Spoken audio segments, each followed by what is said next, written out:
Sawadee Kap. Hello and welcome to Daily Wisdom, Walking the Path with the Buddha.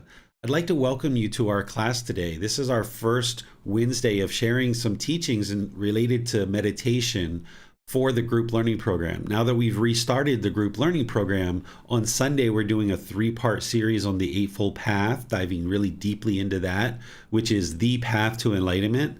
And then on Wednesdays, we're doing a four-part series on breathing mindfulness meditation. The reason why we're doing this is because breathing mindfulness meditation is a central core teaching and practice that the Buddha shared in order to get to enlightenment. As we talked on Sunday, the cause of discontentedness is craving, desire, attachment. That's what causes all discontentedness, whether it's conditioned pleasant feelings, conditioned painful feelings, or conditioned feelings that are neither painful nor pleasant. So those feelings of sadness, anger, frustration, irritation, annoyance, guilt, shame, fear, boredom, loneliness, resentment, jealousy, shyness, displeasure, despair, grief, all of these discontent feelings and others are being caused by the same problem, which is craving, desire, attachment, the mental longing for something with a strong eagerness. The mind is holding on. Well, breathing mindfulness meditation is the way to eliminate craving, desire, attachment from the mind. Because you might remember that third noble truth is that we need to eliminate craving, desire, attachment in order to eliminate discontentedness. And then the Buddha points in the fourth noble truth to the Eightfold Path. Well, you'll hear in a couple of weeks that step 8 is right concentration, which deals with meditation. So even though we haven't really explored all the teachings of why we do breathing mindfulness meditation, I'd like to just touch on it here and help you to understand that it eliminates craving, desire, attachment, the mental longing with a strong eagerness. So because craving, desire, attachment is the cause of discontentedness, and this path to enlightenment is to eliminate discontentedness, breathing mindfulness meditation is the primary practice that every practitioner would need in order to get to enlightenment and eliminate craving, desire, attachment, bringing the mind into a more peaceful, calm, serene, and content state. Because the mind, while you're focused on the breath, is going to want to run to the past or run to the future or do all these other things. And by staying focused on the breath, that's what helps train the mind to let go. But we're going to talk about this in a lot of detail today. And we'll probably even get to a point where we can actually do a breathing mindfulness meditation session together today. If we don't get to the point of being able to do one together today, we will surely do one next Wednesday. But what today is about is really giving you the understanding of why are you meditating? Why is it that you're meditating and how to actually do it? So just like I shared in our previous classes, that I'm not interested in you believing anything that I have to say, and that belief isn't going to get you to enlightenment. It's when you learn, reflect, and practice. You need to learn the teachings, reflect on those to independently verify them, and then practice so that you can see the truth for yourself that the discontentedness is gradually diminishing. So just like I'm not interested in you believing anything I have to say, I'm not even interested in you believing me that the Buddha actually taught meditation. There's no reason for you to even believe me that the Buddha taught meditation. So the first thing that I have to share with you are just some of the Buddha's words related to meditation, to help you see that the Buddha did indeed teach meditation, and it was a primary focus of his path, but it's not the only focus. A lot of people sometimes think you can meditate your way to enlightenment, and you actually can't. You need more than just meditation in order to get to enlightenment. If you were just meditating and that's it, but then you were going outside being aggressive and harsh with people, you're not going to experience enlightenment. And likewise, if you were going outside and being polite and kind with people, but you weren't meditating, you wouldn't be able to cultivate the mind and develop the mind as far as you need in order to experience this peaceful, calm, serene, and content mind with joy that we refer to as enlightenment. So in order to not believe me that the Buddha even taught meditation, I'm just going to share a couple little excerpts. There's an entire book that I wrote that is dedicated to the words of the Buddha, where he shares breathing mindfulness meditation. These are extracts from all the different books of the Pali Canon, and it consolidates his most important teachings related to meditation. But here are just a couple, just so you don't have to believe me or believe anyone else in the world that the Buddha even taught anything called meditation. Instead, let's go back to the original source teachings, which is the Pali Canon in English. And now that we have these English translations, we can look to see what did the Buddha actually teach related to meditation. And here's just a couple. This first line is, meditate, monks, do not be complacent, lest you will regret it later. This is my instruction to you.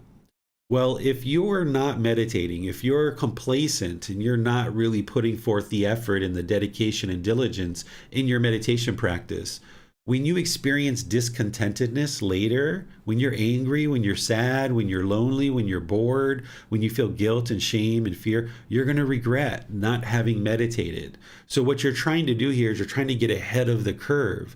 You're trying to get ahead of this unenlightened mind that just wants to crave and desire, be attached to everything. You're trying to get ahead of that by meditating. So what the Buddha is saying here is, if you don't meditate, you're going to regret it later. Because when you're experiencing discontentedness, you're going to wish you had meditated more. Likewise, if you end up not getting to enlightenment in this life and you are reborn, you'll regret that as well, because there's constant rebirth. So by meditating, you'll be able to move the mind forward and actually experience the results of more and more improvement to the condition of the mind. So this complacency is a hindrance. So you're interested in eradicating complacency by being dedicated and determined and diligent on the path to enlightenment. The Buddha never used guilt, shame, or fear in order to share his teachings and encourage people to actually practice them. This is the only place that I've ever seen in the Buddhist teachings where he's kind of giving like a little bit of a hint, like, yeah, you're going to regret this if you don't meditate.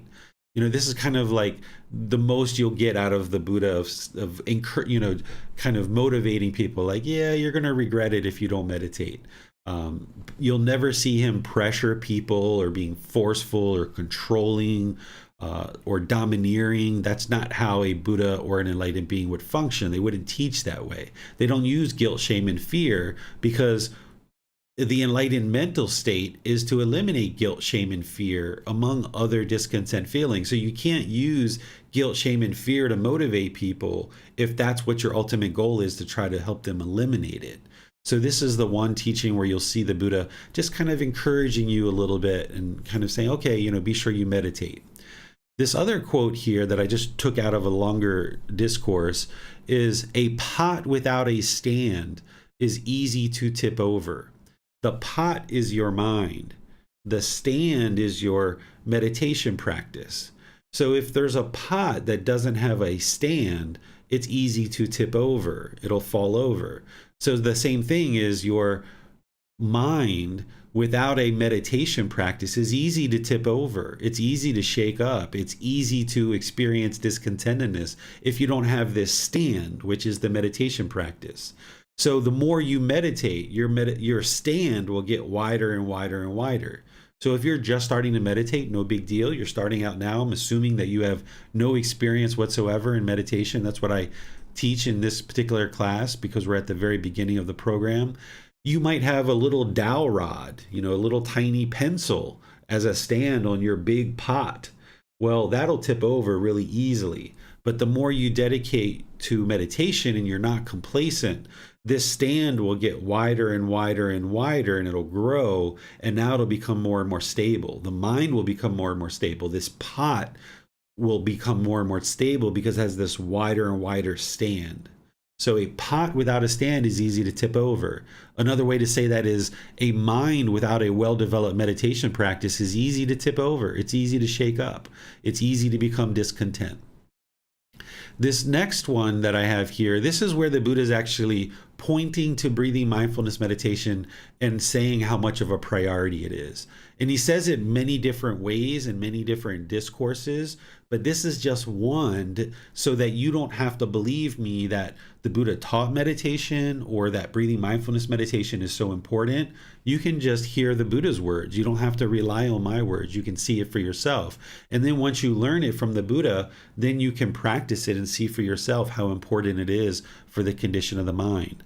So here's what he says. He says, monks, there is one thing that when developed and cultivated leads exclusively to liberation, to freedom from strong feelings, to elimination, to peace, to direct knowledge or experience, to enlightenment, to nibbana. What is that one thing? Mindfulness of breathing or breathing mindfulness meditation. This is that one thing that when developed and cultivated leads exclusively to liberation, to freedom from strong feelings, to elimination, to peace, to direct knowledge or experience, to enlightenment, to nibbana. So the Buddha is saying here, there's this one thing that's really a primary focus, that's really beneficial. It's breathing mindfulness meditation. It's important that you don't look at his teachings in isolation and think that here what he's saying is, all you need is meditation. He's not saying that all you need is meditation, because if you look at all of his other teachings, he's sharing all these other teachings with you to help you understand the entire path. But as part of that path, he's pointing to breathing mindfulness meditation and explaining how much of a priority it is. And when he says, this leads to exclusively to liberation, what liberation is freedom of the mind. The mind is free of strong feelings, because those strong feelings are the thrill, the euphoria, the excitement. The mind becomes shaken up, it's uncalm, or the anger, the sadness, the grief, the guilt, the shame, the fear. Those are really strong feelings that your mind can be liberated from. It can experience this freedom of those. The mind can be eliminated from things like jealousy and resentment and all these other discontent feelings. And that's where he says here, to elimination, to peace, to direct knowledge, meaning through your practice of meditation, you gain this experience. You gain this direct knowledge through sitting in meditation and training the mind actively in meditation. You will see the truth for yourself. You will have the experience of this direct knowledge of being able to see the truth for yourself, that this meditation and all the other teachings lead to this peaceful, calm, serene, and content mind with joy. The Buddha says to enlightenment, to nibbana. Enlightenment and nibbana are the same thing. Nibbana is just the Pali word for enlightenment. The Sanskrit word is nirvana. But if you go back to the original source teachings of the Buddha, they're written in the Pali canon using the Pali language. So you'll see people who are using the Pali canon, the original, most largest, most complete collection of the Buddhist teachings, use the Pali words rather than nirvana, dharma, and karma. They'll use nibbana, Dhamma, and Gama. These are the Pali versions. But everything that I teach is in English, but occasionally I'll leave a Pali word in there because some other people use Pali occasionally, and you'll understand what that is. But by and large, I like to use English because then you can understand it right away. So when you understand this word nibbana is the same as enlightenment, then you'll be able to associate those two things. But that's why you see nibbana here, is because it's the original source language of the largest, most complete collection of the Buddhist teachings. So let me pause here and see what questions you guys have about what I shared related to the Buddha's words. This is just preparation to help us get in further into our class, but I was interested to share this with you. So once again, you don't have to believe me that the Buddha taught meditation or that breathing mindfulness meditation was such a priority and so important, that here you can see the Buddha indeed taught about it. And if you'd like to go further into all the Buddha's words about meditation, the largest collection of these teachings are in the Pali Canon in volume 6 of the book series that I wrote, or maybe actually it's volume 7 of the book series that I wrote. It's an extract of all the different teachings that the Buddha shared related to breathing mindfulness meditation. So the way you ask questions is you put those into Facebook, YouTube, or Zoom. You can put them in the comment section. Our moderators will see those, or you can electronically raise your hand in Zoom and a moderator will call on you, and be sure you have a chance to ask any questions or follow-up questions. Hello, teacher. Here it seems that Gautama Buddha is addressing his teaching for monks, and sometimes he's addressing his teachings for household practitioners. Does this mean that these are the only people that are addressed by these teachings? I mean, it's not for everyone? The Buddha oftentimes addressed the monks because those are the people that had given up their household life and came to study and to learn. So he spent a lot of time with ordained practitioners. He considered them to be more capable of attaining enlightenment because they had given up so much and they were kind of more dedicated. Household practitioners can attain enlightenment for sure, but they didn't have as much time during the lifetime of the Buddha. They were busy in the fields and working and doing things that we kind of take for granted in today's times, where now we have these food systems built, we have work and economic systems, medical systems, things that they didn't have during the lifetime of the Buddha. So household practitioners were much busier during the lifetime of the Buddha than we are now. I would say that household practitioners are even more capable of attaining enlightenment today than during the time of Gautama Buddha because of the more available time that household practitioners have. But you'll see oftentimes the Buddha will refer to the monks and address the monks, but you can look at this as him saying student. So instead of meditate monks, you can think of this as meditate students. Do not be complacent, lest you will regret it later. This is my instruction to you. Or this first one where it's, or the longer one where it says monks, there is this one thing. You could think of it as students. There is this one thing that when developed and cultivated. Because even though he was talking to the ordained practitioners in this particular case, there were probably household practitioners around, or perhaps this particular teaching he just happened to be addressing to the monks. So any teachings that he shares with the monks, your mind functions exactly the same way as an ordained practitioner. The only difference is that an ordained practitioner has given up their household life. They've decided to enter into homelessness, put on a robe, and live a very basic, very simple life. But the way that their mind functions is exactly the same as a household practitioner. This is why a household practitioner can get to enlightenment just as readily as an ordained practitioner. But there's more self-discipline that's needed for a household practitioner, because ordained practitioners live in a monastery, they live amongst many other practitioners, they kind of have a built-in community, built-in support, and they tend to have a little bit more discipline because they don't have anything else going on in their life. Their whole goal is to attain enlightenment and practice to attain it. Where a household practitioner has family and friends and children and animals and a house and a car and a job and all these other things that occupy a household practitioner's time. But you can get to the point where you make enough space in your life for learning and practicing these teachings, and then you can see your way to enlightenment. And then our community here that we have of many household practitioners, and there's a few ordained practitioners that live with or learn with me as well. Our community can support and encourage each other by coming together either online or in person in order to encourage and support each other on the path. But whenever you see monks, you can substitute in student and know that he's teaching you just as well as he's teaching the ordained practitioners.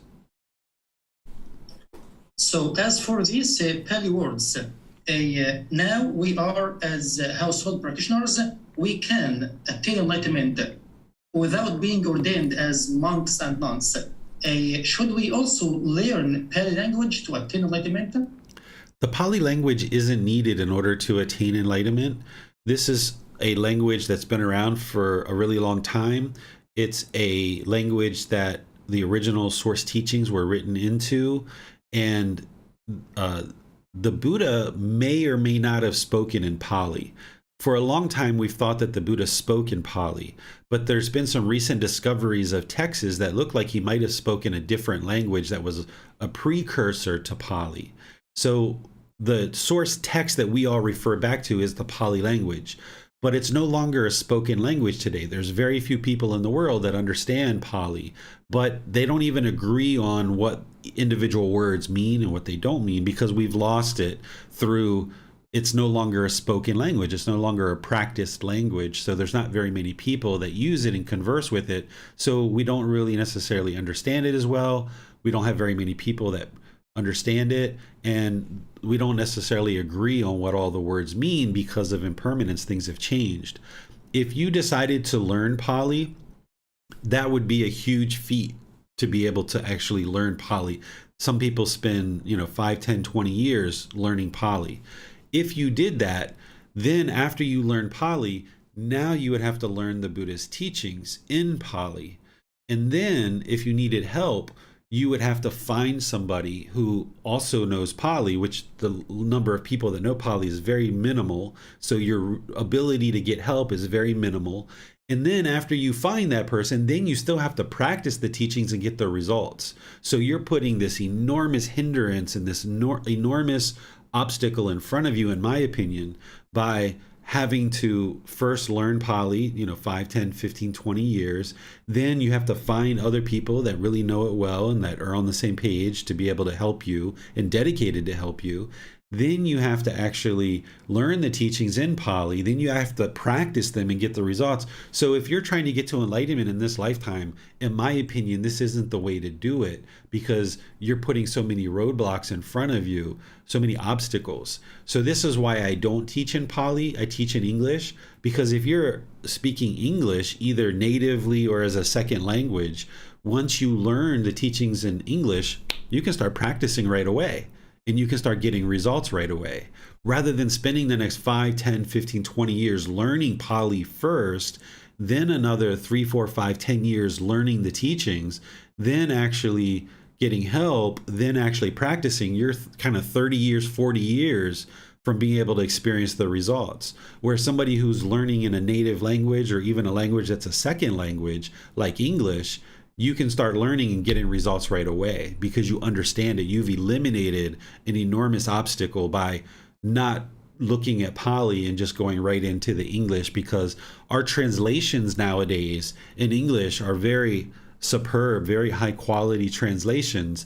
There's no reason to go back to Pali. There's a lot of people who did learn Pali. They did that effort. They did that work to learn it and translate it into English. And now that they've done that work, as a large worldwide community, we no longer have to go back and translate from Pali, because all the translations are basically done. There's other people who've done that work. Now all we need to do is share the teachings in English so that people can immediately start learning, immediately get help from a wider and wider community of practitioners, and then get the results. And this is where people can really see the improvement within a couple of days, couple of weeks, couple of months, couple of years. They can really see the progress of the condition of their mind as discontentedness is diminishing, because they're learning in a language that they can immediately understand. And then by learning in English, we can share these teachings internationally, worldwide. The Buddha's goal was to share his teachings worldwide, but he knew that it wouldn't happen during his lifetime, because he didn't necessarily share this, but I can share it, is that the language of Pali wasn't spoken worldwide during his life, or whatever language he spoke. Human travel, to be able to travel around the world, wasn't so easy during his lifetime. There wasn't an international language. There wasn't the ability to travel. Nowadays, we have this international language. The whole world can learn in English. And then more and more English speakers will be able to share these teachings. We can send information from Thailand to Egypt in a snap of a finger, or from Thailand to Antarctica in the snap of a finger, or anywhere else that has internet access, where the Buddha couldn't do that. Only the people that lived close to him and were in his presence could actually learn. So now we have these conditions such that human travel is very easy. Information travel through the internet is very easy. And we have this international language. So now the humanity has evolved to a point where we're kind of ripe and ready to receive these teachings in English and now be shared worldwide, so that the whole world can experience enlightenment gradually over time.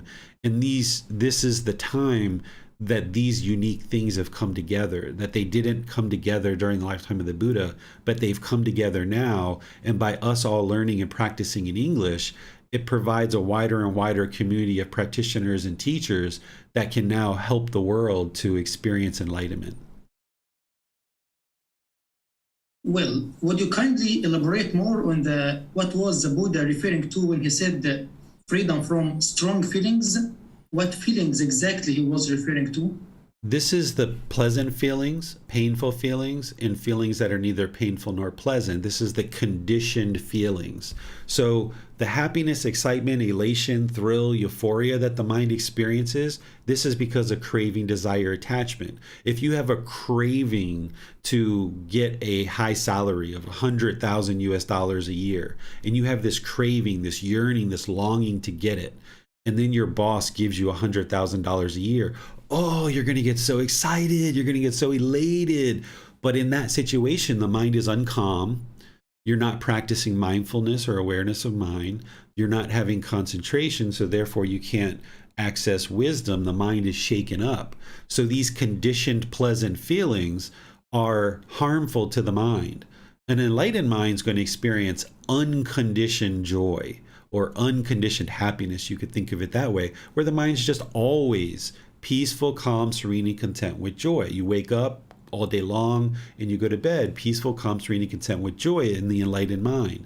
So these strong feelings are pleasant feelings that are really strong because of craving, desire, attachment. The painful feelings of sadness, anger, frustration, guilt, shame, fear, jealousy, resentment, these are all strong feelings that you can eliminate when you eliminate craving, desire, attachment, the mind holding on. Likewise, neither painful nor pleasant. You can eliminate those through eliminating craving, desire, attachment. That's what's causing all discontentedness. And that's one of the beauties about the Buddha's teachings, is that you don't need to go out and learn 50 different meditations or 10 different meditations or even 6 different meditations. He only taught 2 primary meditations, breathing mindfulness meditation and loving kindness meditation, because these address 2 of the 3 significant problems in the mind. We're going to talk later in this program about craving, anger, and ignorance, or the unknowing of true reality. These are the 3 major problems that the Buddha discovered in the mind, and then that boils down into the 10 fetters, which we're going to be talking about in about 2.5 weeks. These pollutions of mind, or these taints, or these fetters that we call them, fetter is like a ball and chain. The Buddha discovered these pollutions, and the same thing that's causing stress and anxiety is the same thing that's causing happiness, excitement, elation, conditioned feelings, or shyness, or resentment, or jealousy. It's craving, desire, attachment. So, for example, the same reason why people cry and are sad at weddings is the same reason why they're cry and sad at a person's death. It's craving, desire, attachment. The mind's craving permanence. So at a wedding, the parents or the people there are craving to hold on to this person permanently. And now that they're getting married, they're moving on with their life. And the people at the wedding are crying and upset sometimes, depending on how the people's minds are. And then the same thing at death. If somebody dies, the mind's holding on, craving permanence. So the mind's sad or shaken up and crying and grieving. So when you're learning something like breathing mindfulness meditation, this handles all discontentedness, because the cause of discontentedness, whether it's stress, anxiety, or sadness, or sorrowfulness, or any of these others, they're all being caused by the same exact problem. So you don't need to learn one meditation for stress, one meditation for anxiety, one meditation for guilt, one meditation for shame, one meditation for jealousy. You don't have to do that, because the underlying cause is exactly the same for all these discontent feelings. So that's why you can just focus on something like breathing mindfulness meditation, develop your practice very deep. So rather than having 20, 30, 50 different meditations that you just practice at a surface level and you're not really that skilled in them, you can actually deepen your practice by focusing on just the 2 primary styles of meditation that the Buddha taught. So that's why here at the beginning of this group learning program, we're doing a 4-part series on breathing mindfulness meditation. And then after that, we're going to do a 4-part series on loving kindness meditation. These are the 2 primary styles of meditation that the Buddha taught, because it addresses craving, which is breathing mindfulness meditation addresses that, and loving kindness meditation addresses the anger. And then the ignorance, or the unknowing of true reality, that gets addressed by acquiring wisdom through independent verification of the teachings. So the Buddha's teachings, the Buddha put this package of teachings together in a very intentional and thoughtful and wise way. He spoke very concise, he spoke very precise. And when you understand this very precise way that he taught in the words, using his words, and you see this package and this path that he laid out, it's very clear when you understand it and as you develop it. But if we divert and we change a Buddha's words, or we just, don't have a way of independently verifying the truth, and we just go with whatever somebody told us, rather than going back to the original source, which is the original words of the Buddha. If you don't use the words of the Buddha as your source, then you're just believing whatever somebody tells you, perhaps. And if you're trying to practice 5, 8, 10, 20 different meditations, you're not practicing what the Buddha taught, because he actually only taught a total of 4 meditations. There's 2 primaries that you need, and then there's 2 kind of specialized meditations that not everybody will need.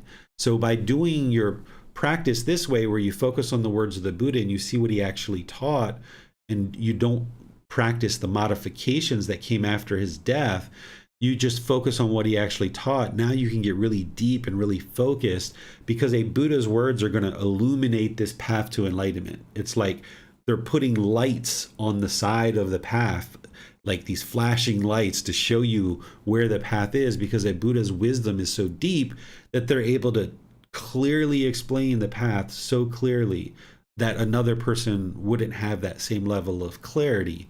So when we go back to the words of the Buddha, you can see what he actually taught, which is, in this case, to eliminate craving, desire, attachment, breathing mindfulness meditation. And then you can just focus on that, rather than spreading yourself thin with so many different techniques, which the Buddha probably didn't even teach, and would just kind of veer off the path. It would take you in the opposite direction of where you really need to be. It's a words of the Buddha. He's the discoverer, the declarer, and the originator of the path to enlightenment. And that's who you would like to learn with. If you're interested in building an automobile, you'd be interested to study with the inventor of the automobile. Who invented the automobile? Let me study with that person, right? The Buddha is the discoverer, the declarer, the originator of the path. So when you go to his words, you're essentially studying with the person who invented the path to enlightenment. Not truly, but that's essentially what it is. The Buddha didn't invent the path to enlightenment, but he surely explained it in a way that no other person can. Well, is there a source for these original teachings of the Buddha that one can download? So what I suggest people to do is download the book series that I share, because the Pali Canon itself, it's organized, or it's not even organized, it's actually in 45 volumes of books that are very thick like this. This is about maybe 6 centimeters, maybe 4 inches thick. And there's 45 of these, right? There's 45 of these books. It would take you years upon years upon years to learn these and read them, and then actually start practicing them. And there's a lot of repetition the way they wrote it down, and it's not really organized in any particular way. So with 45 of these, and without any organization, with lacking the organization, you'll find it very difficult to put the teachings together in a way that the mind can understand. So this book series that I wrote, the 13 books, it organizes the teachings and extracts the teachings out of these 45 books. It extracts the most important teachings that you need and gives it to you on a silver platter. And it says, here you go. This is the teachings for help you get to enlightenment. So it's got the words of the Buddha, it's got a reference back to the original source teachings, and then it's got my explanations to help you. The Buddha spoke very clearly. I say explanations, but in reality what it is it's my guidance, my help to show you the path, continuing in the tradition of what the Buddha shared. But his words are very clear, very direct.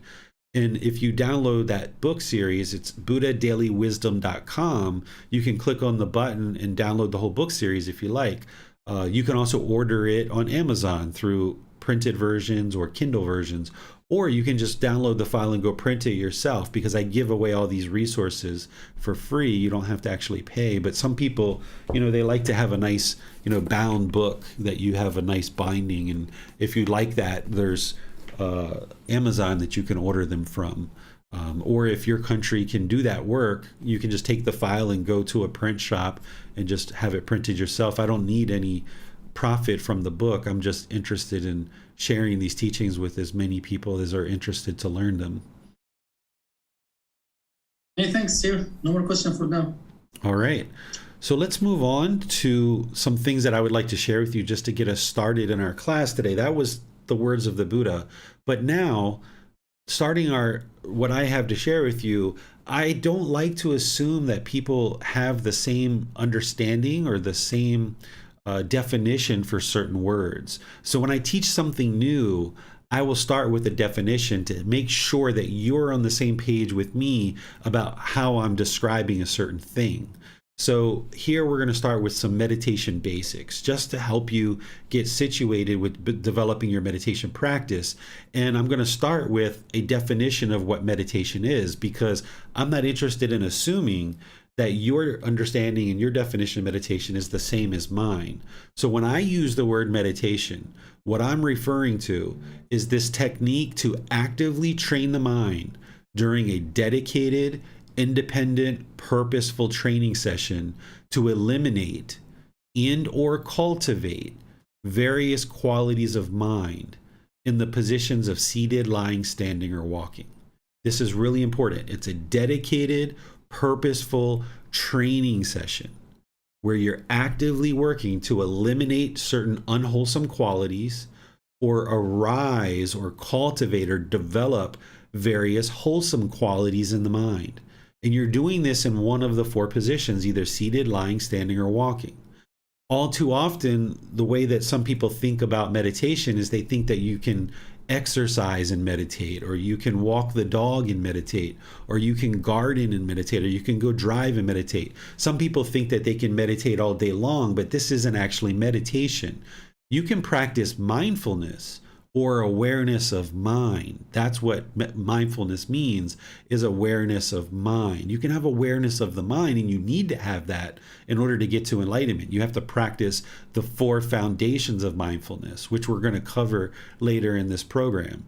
But you can't do meditation. You can't do a dedicated, active, purposeful training session, eliminating unwholesome qualities and arising wholesome qualities while you're exercising or while you're walking the dog or gardening or driving. In fact, when you get to the Eightfold Path of right concentration, you'll see in the words of the Buddha, he talks about practicing singleness of mind. It's just focusing on one thing at a time. That's how you actually train the mind. Not only in meditation, focusing on the breath, singleness of mind, but outside of meditation, all day long, you need to be training the mind and focusing on just one thing at a time. So if you're gardening, if you're down on your knees and you've got your hands in dirt and you're gardening, you should just be gardening. You shouldn't be gardening, listening to music and talking on the phone at the same time. This is not allowing the mind to practice singleness of mind. The mind's rapidly cycling from thing to thing to thing to thing to thing. So sometimes people say, I'm going to go exercise and meditate, or I'm going to go walk the dog and meditate, or I'm going to go garden and meditate. While these things are beneficial for your life, to exercise, walk the dog, garden, go driving, and all these other things, these are wonderful hobbies and wonderful things for you to do as part of your life, but they're not meditation. If all you ever did was went out and walked your dog and you thought you were meditating while you were walking your dog, you're not going to experience enlightenment. Or if you thought that driving was meditation, and I share about how to build up your meditation practice, and you thought all you had to do was go out and drive your car, and that's actually training the mind, you wouldn't be able to ever experience enlightenment, because you're not actually meditating. You're driving the car, or you're gardening, or you're walking the dog. Again, all very helpful things that you might enjoy as part of this life. But in terms of meditation, and when I say the word meditation, remember, dedicated, independent, purposeful training session where you're actively training the mind to eliminate unwholesome qualities and arise wholesome qualities. And I'm going to share with you today based on the meditations that the Buddha taught and the meditations that I share, which are the meditations that the Buddha taught, I'm going to share with you what are you eliminating during that meditation and what are you cultivating, because you need to know the why. You need to understand what is the purpose of this meditation, because if you're in meditation and you're doing a dedicated, independent, purposeful training session, well, you need to know what the purpose is so that you can accomplish the goal. If you don't know what the purpose is, you wouldn't be able to accomplish the goal. So I'm going to share that with you as part of today's class, ensuring that you understand what you're eliminating from the mind and what you're cultivating. In this way, you know what the purpose is and you can actually accomplish the goal. If you don't know your purpose, you can't get to the goal. So understand that these other activities, while all fine and well, they're not actually meditation. You're going to need to develop a dedicated meditation practice outside of exercising, walking the dog, and these other things. You're also going to need a meditation teacher. Now, if you'd like me to be your teacher, I'm more than pleased to be your teacher. I teach online, I teach in person, different places in the world, here in Thailand. You can schedule one-on-one sessions with me. All this is offered to you openly and freely. We can meet in Zoom, we can meet in person, so I can be your meditation teacher, but you're going to need a meditation teacher. If you were out there trying to meditate on your own without the guidance and support of a teacher, you can actually work your mind into a lot of problems. I've encountered a few students that have contacted me after 1 year or 2 years of attempting to meditate on their own by just watching YouTube videos or podcasts or reading a book, and they work their mind into a lot of trouble. One particular case that I can share with you is this doctor who was a practicing doctor, started meditating on his own through YouTube videos and stuff like this, and he eventually developed what we would refer to as OCD, where he has repetitive thoughts. So obsessed is the mind that he can't even actually work anymore. He had to leave his career. He just stays at home. He has suicidal thoughts all day long. He sleeps for sometimes 18, 20 hours a day. His mind is in a really difficult condition. He can't even take in information in order to improve the condition of the mind, because he was out there meditating all by himself, trying to do what the videos shared, and he didn't have a teacher to reach out to and get support and get help when he needed it. So only a Buddha would be able to actually attain enlightenment on their own without the support of any teachers or any guides. So every single individual is going to need the support of a teacher or in guides in order to progress along this path. So a Buddha hasn't arisen based on what the world currently knows since 2,500 years ago. They're a very unique individual that attains enlightenment on their own without the help of any teachers or any guides, and you would need that support in order to get to enlightenment.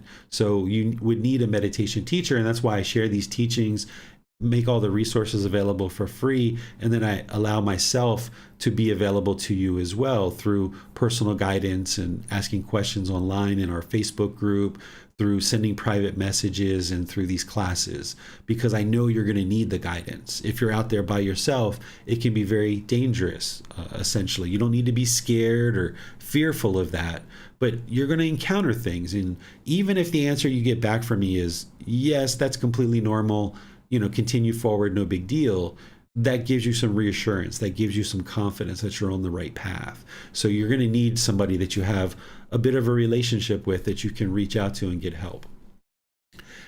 The Buddha taught 4 different meditation positions, because as we talked about on Sunday, there's the universal truth of impermanence, meaning these things aren't permanent. You can't use just one meditation position your entire life. It's impossible.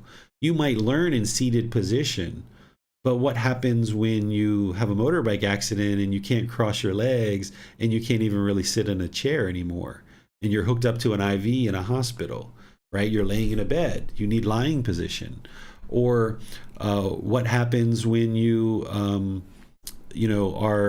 maybe used to standing position, and maybe your legs get amputated for one reason or another, and you can no longer stand, perhaps.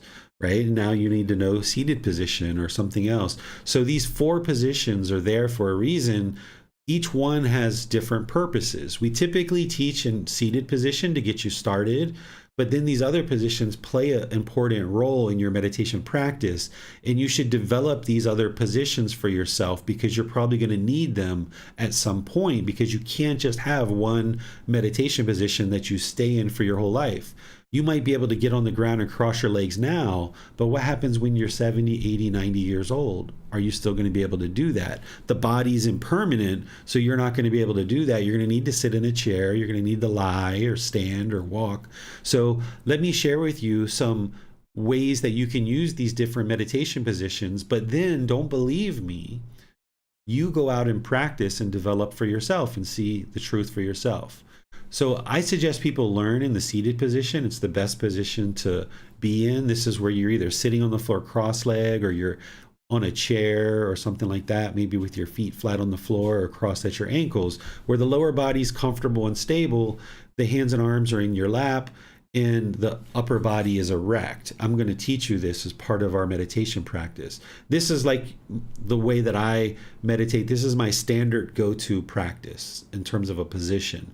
Now, somebody else might have a different position, but I use seated position the most. However, when there were times when I was training my mind that as I was in seated position, I couldn't sit because I got in a motorbike accident and my legs, I was in a bed hooked up to an IV. So I use lying position during those times.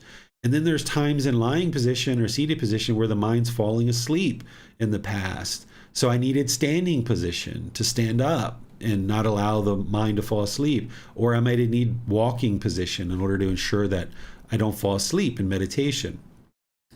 Sometimes you might be in seated position and your mind's overactive and very anxious. It's got a lot of energy. So you might choose to switch to walking position. This is really good to get the energy out because you're actually slowly walking and you're not just stable. Maybe you might be ready to meditate, but your mind is overactive and the last thing you're thinking about is sitting down to meditate. So walking meditation can be helpful for that, to keep you awake and to keep the mind to the point where it's attentive and alert while you're getting all the energy out. And you might even combine these. You might do a meditation session where you start in seated position, but 5 minutes into it, 10 minutes into it, you're like, oh my goodness, I'm falling asleep. Let me switch to standing or walking. Or you might be in seated position and realize your mind's overactive and you might switch to walking position. Or you might be getting ready to meditate and you start with walking position and you start walking and doing walking meditation. And then after walking for 20, 30 minutes, you might say, you know what, let me try to do some seated. So you can actually switch your meditation position. And if you're feeling any pain at any point during your meditation position, you shouldn't just grin and bear it. There's no certificates and no awards given out for someone who just breezed through the pain. This is something that the Buddha taught as part of his practice. When he first started on his journey, he was doing very painful things to the body. And it's not about being in pain and trying to overcome physical pain. It's about training the mind. So your meditation position shouldn't be luxurious. It shouldn't be, super luxurious, but it shouldn't be painful either. It should be in the middle where you're comfortable, not luxurious, not painful, but comfortable. So if at any time you feel that the body's painful, you should shift your body and shift position in order to get comfortable. Or if you feel like the position you're taking is too luxurious, maybe you're like on a plush sofa with lots of pillows and blankets and everything like this, and your mind's like falling asleep. Okay, that's because you're not in the middle. You need to find that comfortable position, not painful and not luxurious, but comfortable. And this is the way that I use these 4 different positions. But you shouldn't believe what I say. You need to work with these different positions and see what works best for you, and then be comfortable interchanging them, because you're going to need them at different times. If you're just starting with your meditation practice, I suggest you start with seated, build that up for a few months, and then at some point switch to another position so your mind doesn't get attached and holding on to one particular meditation position. Let me see what questions you guys have here. Remember, you can put those into Facebook, YouTube, or Zoom, or you can electronically raise your hand in Zoom and ask any questions that you like. So as for the meditation positions, is any of these among these four positions is better than the other, or gives better results, or maybe faster results?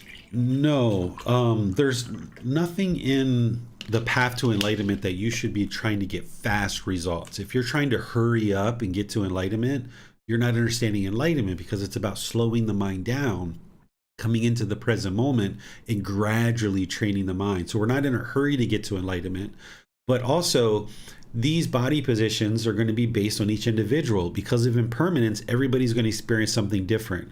So that's why I say, for me, seated is my go-to position. That's probably where I do 80-90% of my meditation. Now it's essentially 100% of my meditation. Excuse me, unless I'm teaching, I'll teach walking meditation, I'll teach standing, I'll teach lying. But when I was deeply training the mind and needed to get to where I am today in my practice, I was using all of these interchangeably. I was using a lot of seated, but I was also using a lot of walking. I was also using lying. I was even using standing sometimes. So for me, seated is my go-to position. But for somebody else, it might be lying, or it might be standing, or it might be walking. And this is where you're on your own independent journey.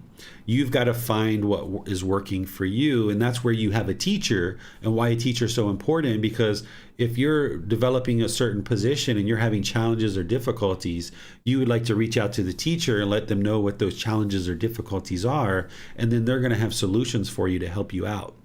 And then you can then practice those things and see what's working best for you. So for me, as a meditation teacher and as a teacher of the Buddhist teachings, I'm not trying to force everybody to do things my way, in the way that works for me, because I know your body and your mind is different.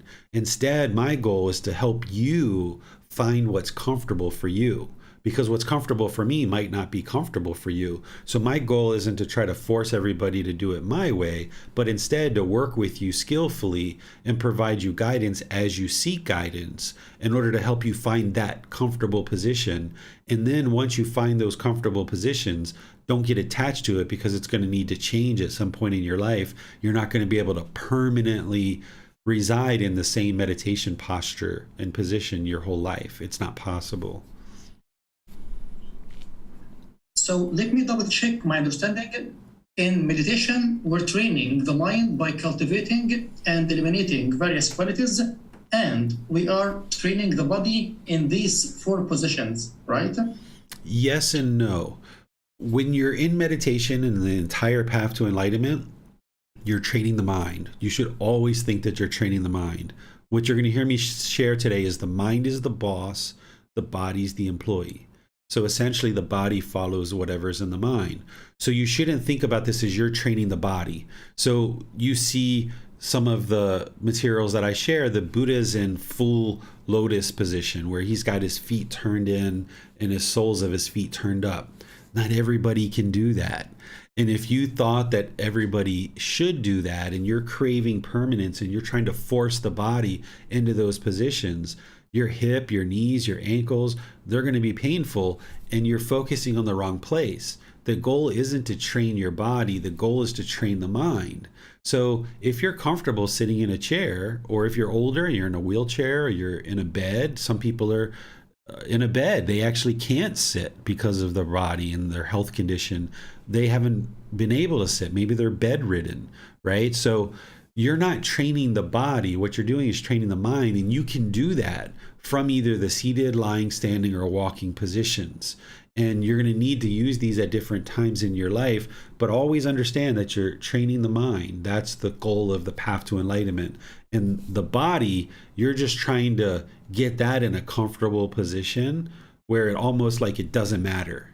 Like it's there, the body's there, but you put your lower body, your hands and arms, and your upper torso in a position where they're just completely don't matter, so that you can go inside, you can go into the mind and really evaluate the mind and really fine tune and hone your mind. That's what you're really focusing on. So if you can get the body to a point where it doesn't matter, there's some cases in meditation where your body pretty much becomes numb. You might experience your feet and your hands and arms just becoming numb, like they don't even exist. And that's what you ultimately would like to get to, where your body almost doesn't matter, like it's not even there. You're just focusing on the mind and training the mind. Thanks, sir. Let's go to Miranda. Yes, sir. On Facebook, Ekloth asks, Sir, is it necessary to practice meditation outside of the house or in a forest or a different place? Yes, I suggest you move your meditation practice around, but not until you get well established. And Biplob's been studying with me for a while, so you should be able to start moving around. But I suggest you spend a good solid 4 weeks building up your breathing mindfulness meditation, like I'm sharing in this program, and then a solid 4 building up your loving kindness meditation. But then it's going to take you 3 6 months, maybe a year, to really fully build up your practice, and maybe even beyond that. But when you're observing that you're pretty settled, maybe meditating in your bedroom each day, or if you have a special meditation room, or you meditate in the same spot regularly, that's really good when you first get started. But your mind's going to get attached to that. It's going to want to hold on to that. And you're not interested in your mind holding on to anything. So after you get fairly established and you're noticing that you're getting the technique down pretty well, you should then move. If you're meditating in your bedroom regularly, move to the living room. And then after it gets content and peaceful meditating there, you can move outside, or you can meditate at a temple, or you can go to a friend's house, or you can go to a park. You would like to move the mind around so that it doesn't grab on and hold on to only being able to meditate in your bedroom, because you're not going to be able to meditate in your bedroom permanently. And in order to get to enlightenment, you're going to need to meditate regularly every single day. So if you get hooked and attached to meditating just in your bedroom and that's it, you're not always going to be at your bedroom. You're going to be moving around. You're going to be traveling around. You're going to be staying in different places. So you would like to kind of mix it up so that your mind doesn't get used to just meditating in one particular place. That's what it's going to want to do. But you're trying to introduce some impermanence so it mixes it up, and then the mind doesn't get hooked to meditating in just one place or one body position. Thank you, sir. You're welcome. Well, no more question for now. All right. So let's move to the next part of what I was going to share with you, which is the different types of meditations. And I'll just share with you a little bit on these, because this is kind of a summary slide just to help you understand what you're eliminating from the mind and what you're cultivating. Here in today's class and over the next 4 sessions, we're focusing on breathing mindfulness meditation, because this is the primary style of meditation that the Buddha taught. And as I shared, it's because this meditation eliminates craving, desire, attachment. The primary problem that the Buddha discovered that causes discontentedness is craving, desire, attachment. There's ignorance that is the number one thing that's keeping everything locked into the unenlightened state, and you're transforming that with wisdom. But one of the first things that you learn as part of this path to enlightenment is that it's craving, desire, attachment that's really causing all the discontentedness. So that's why the primary form of meditation that the Buddha taught is breathing mindfulness meditation, because that's the primary practice that eliminates craving, desire, attachment. When the mind is longing and yearning and clinging and holding on to things, what you're doing in breathing mindfulness meditation is you're training it to let go so that it no longer holds on and causes itself discontentedness. What you're cultivating in breathing mindfulness meditation is you're cultivating mindfulness, or awareness of mind. This path to enlightenment is to purify the mind. You're purifying the mind. You're cleaning out all the pollution of the mind. But you wouldn't be able to accomplish that goal if you didn't have awareness of what's the unwholesome things in the mind and what are the wholesome things in the mind. Because things that are wholesome, you would like to support those, encourage those, and don't allow them to fade. So where you observe with mindfulness that there's unwholesomeness and wholesome things in your daily life, if you're going about your day and some jealousy pops up into the mind, you need mindfulness or awareness of mind to be able to observe that jealousy so that you can cut it off and let it go and get it out of there. So what you're developing in your breathing mindfulness meditation is you're developing this awareness of mind, becoming aware of what's in the mind. All too often, we're using this word mindfulness in modern language to mean careful. Someone might say, carry your water mindfully, or, if you trip and fall, someone's like, oh, that wasn't very mindful.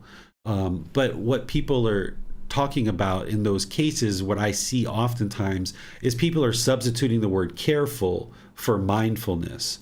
But when you understand what the Buddha taught about mindfulness, particularly the four foundations of mindfulness, which we'll cover in another class, then you understand and you can come to this generalized understanding that mindfulness is awareness of mind, and you're going to need that in order to train the mind. And you're training it to be in the present moment with concentration or singleness of mind. This is part of the Eightfold Path that we're going to talk about in a couple of classes. You'll understand mindfulness and concentration more. But in breathing mindfulness meditation, you're focusing on a fixed object. You're focusing on the breath. The breath is the present moment. But the mind is going to want to go to the past, or it's going to want to go to the future, or it's going to have all these thoughts and ideas that are coming into the mind. And where you observe that, you cut it off and let it go and come back to the breath. Because this mind is like a wild animal. It wants to run around the forest, but you're trying to tame this mind so that you can have mental discipline. You can have control over the mind. So when the mind wants to be this wild animal and run to the past, run to the future, have all of these thoughts and ideas, you're cutting that off and letting it go and coming back to the breath. The breath is the focal point. That's the present moment. That's where you're developing your concentration, focusing with singleness of mind and developing this awareness of mind. And then these other ones, we're going to cover these in other classes, but just understand there's different goals for each meditation. It's breathing mindfulness meditation and loving kindness, which are the two primary styles. And then the other two are just used in specialized situations where someone's having trouble with sexual cravings and they're having challenges and they need help to eliminate sexual cravings. There's a specialized meditation for that. And then there's some people that might need the meditation to realize non-self.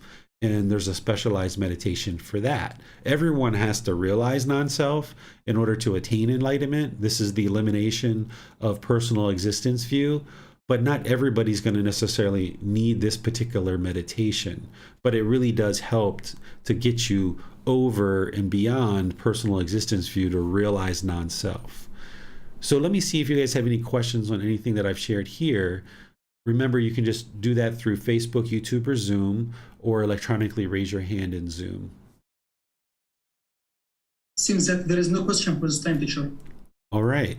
So now let's start with how you would conduct a meditation session. Just kind of some starting points and some things to consider. This is captured in chapter 11 of this book, Developing a Life Practice, The Path That Leads to Enlightenment. If you've read that chapter or you've explored that chapter, you will see the teachings that I share in that chapter related to meditation. And I'm just going to go through and teach you one by one, but you can also read it there because it's in a lot more detail in the actual book. It's important to understand that the mind is the boss and the body is the employee. So anything that you're experiencing or thinking about in the mind, the body is going to follow. So if you have anger that comes up in the mind, and you're like, I just want to hit that person, it's going to first come up in the mind as anger because that's the boss. And now the body, you're going to punch the person and of course cause a lot of harm. But that's why the body is the employee. The body can't do anything by itself. It has to have the mind to be the boss. And that's why we're training the mind, because the mind is the boss and the body's going to follow. So the speech that you have, that's a bodily action. I mean, it's not a part of right action or a bodily action, but right speech and having speech, we have to move the physical body in order for that to occur. But we can't have speech if we don't have a mind. We have to have this mind, and having it well trained and having purity of mind and having a well-developed mind will now allow you to speak. So it's all of what's in the mind that you're going to see in the body and you're going to hear in the person's voice. So it's important to always remember that you're training the mind, because that's the boss and you experience everything through the mind, and the body is going to follow. But in order to train the mind, you kind of have to appease the employee. You have to get the employee to take you to go see the boss. And if you come in and you treat the employees with a lot of painful things, if you're very harsh and aggressive with the employees, they're not going to take you to go see the boss. So if you put your body in these painful positions, all the mind's going to experience is pain, pain, pain, pain, pain. You're not going to be able to train the boss. You've got to get to the boss. You've got to train the boss. So the body shouldn't be in a painful position, because the employee is not going to want to take you to go see the boss. But also, if the employee is too luxurious and they're too, indulgent in these luxuries, the employee is going to be complacent and is not going to want to take you to go see the boss. So that's why you've got to have the body in this comfortable position. Not painful, not luxurious, but comfortable. And then it'll take you to go see the boss. So when I teach you the body positioning, then you'll understand why I teach it to be comfortable, not painful and not luxurious, because the body's got to be comfortable in order to take you to go see the boss. If the employees are luxurious, they're not going to take you to go see the boss. And if they're painful, if the employees are experiencing pain, they're not going to take you to go see the boss. The Buddha used in his teachings, he said, prior to meditation, you should set up mindfulness in front of you. He says this in multiple teachings. Set up mindfulness in front of you. What mindfulness is awareness of mind. It's so important that you remember that. Awareness of mind. That's mindfulness. There's the 4 foundations of mindfulness, but we're not discussing those. Just at this point, think about mindfulness as awareness of mind. And what he means by setting up mindfulness in front of you before meditation is that you don't just walk in and plop down and start meditating. You're not going to get as much benefit. You need to start bringing this awareness of mind to the mind so that you start getting aware of what's going on in the mind as you ease down into meditation. You're going to see in about 2 months from now that I use chanting as a way to ease the mind into meditation and start developing this awareness of mind and this awareness of breath, and ultimately to get more benefit out of the meditation. That's how I choose to set up mindfulness in front of me. But you might not choose to chant. Chanting isn't a requirement in order to get to enlightenment. But setting up mindfulness in front of you is a requirement to get to enlightenment. You're going to need to do that in order to get the mind in a position where it's ready to meditate. Because when it's time to meditate and you've made the decision to meditate, your mind's either going to want to run or it's going to want to fight you. And I know you have experienced this, where you've been on Facebook or you've been watching TV or you're surfing the internet and you get the thought and you're like, I should go meditate. Nah, I'm going to keep surfing the internet, or I'm going to keep scrolling on Facebook, right? The mind wants to run or it wants to fight you. So what you're doing is you're developing this practice where you're easing the mind into meditation by setting up mindfulness in front of you. You might do a little bit of stretching. Some people like yoga.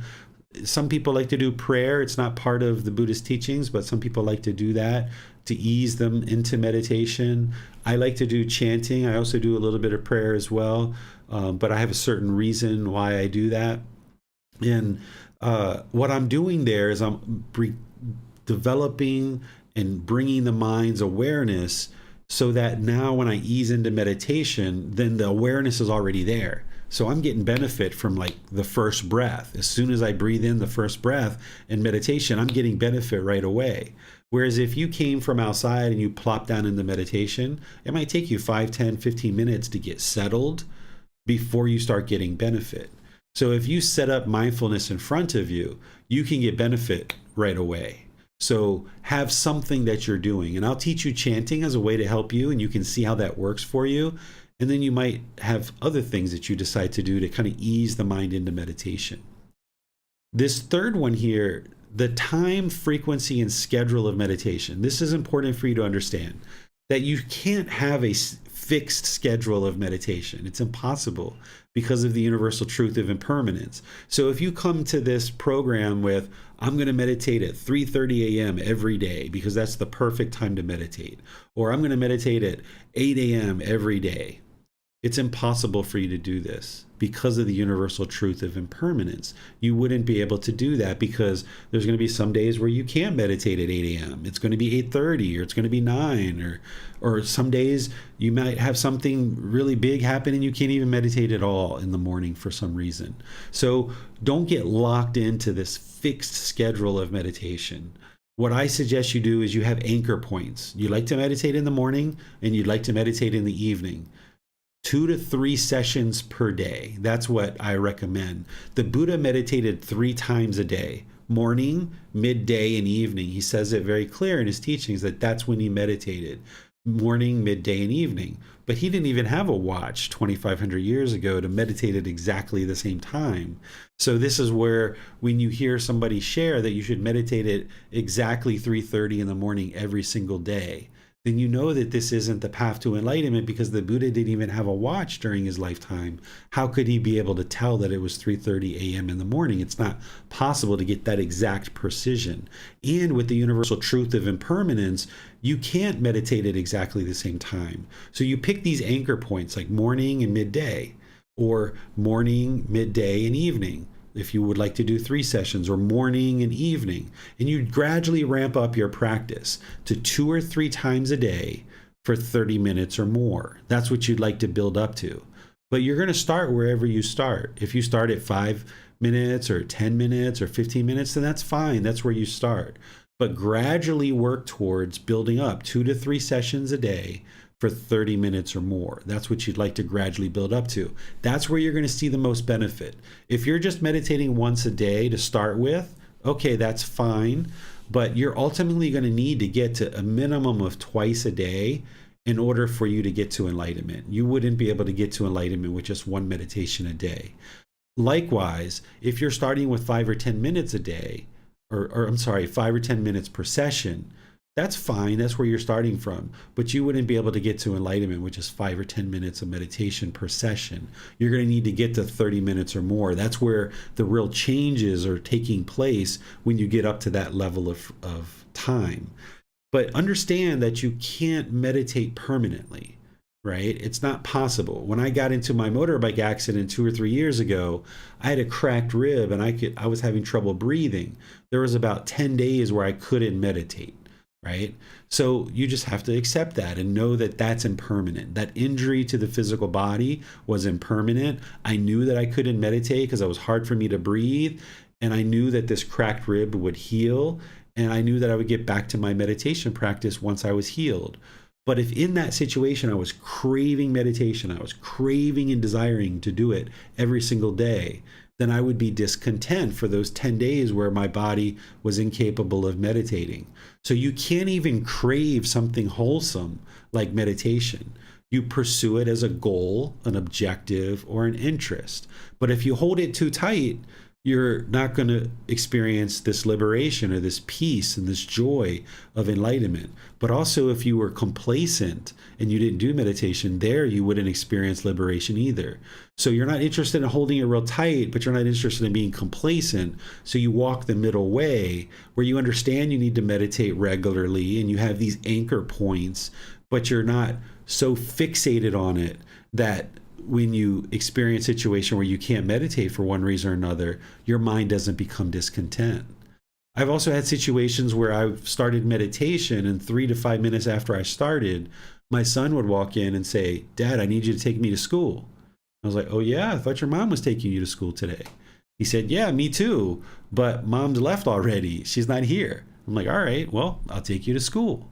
Right? And then when I came back from taking him to school, I did my meditation. Where in that situation, if I was holding on to meditation and craving it so much that when he came in and let me know that he needed to go to school, I would have been discontent. But instead, I just realized, okay, there's this impermanence here. We thought that mom was going to take him to school. She wasn't able to, so it looks like I'm up. I need to take him to school. So let me go take him to school. So you got to understand that there's going to be impermanence related to your meditation practice. You can have this time and frequency and schedule, this kind of idea, this kind of general method that you'd like to meditate morning and evening, or morning, midday, and evening, 2 to 3 times a day, and you're generally working towards 30 minutes or more, but you realize that these things are impermanent. You're not always going to be able to do it. So you got to develop your meditation practice where there's some consistency. Your enlightenment isn't going to be determined based on whether you miss meditation today. Your enlightenment is going to be determined based on if you miss meditation today, what do you do next? Do you keep missing meditation for the next several weeks, the next several months, and now you become complacent and you haven't meditated for 3 years? Or you miss meditation today and then you get right back into it tomorrow. Is that what you do? That's how your meditation is going to progress, and that's what you need in order to get to enlightenment. Your enlightenment is going to be determined is, are you able to meditate consistently and regularly on an ongoing basis over the next several years, realizing there's going to be times where you miss meditation. But once you miss, what do you do next? Do you allow the mind to become complacent, or do you get right back into it and keep going? During meditation, you might experience sleepiness. This is common, especially when people first get started. If your mind is very polluted, you might experience sleepiness during meditation. When you experience this, you can either just sleep and get some sleep because you need more rest, or you can change positions, like you heard me share, where you might move to a walking position or a standing position. But understand that sleepiness is normal, particularly for the first 6 months or so. You might experience a lot of sleepiness because once you start training the mind's going to start performing more optimally, and you might not have been sleeping well for many, many years. And now the mind's like, oh, thank goodness you're feeding me. I've been so thirsty. Thank you for giving me this training. And now it might actually start being interested to sleep. So get your sleep if that's what you need, and realize that sometimes if you get sleepy, you just need to get some rest or change positions if you'd like to continue your meditation. During meditation, you might experience physical sensations like an itching sensation. Some people experience their head. It feels like it's the size of an elephant. You might experience like a fly coming and landing on the body or something like this. As you experience these things, it's really beneficial to not scratch your itch, or don't shoo the fly away.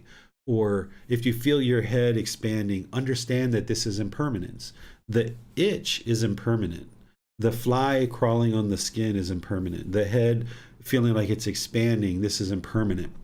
So if your mind is thinking that you got to itch right away, then what's happening is the mind is craving permanent comfort of the physical body.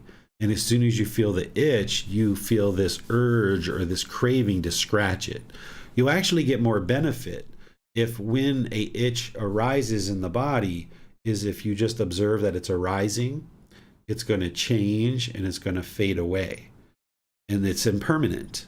And if you continue to focus on the breath, resisting the urge, resisting the craving to itch the body, then you'll actually get benefit from that you can let go of this craving.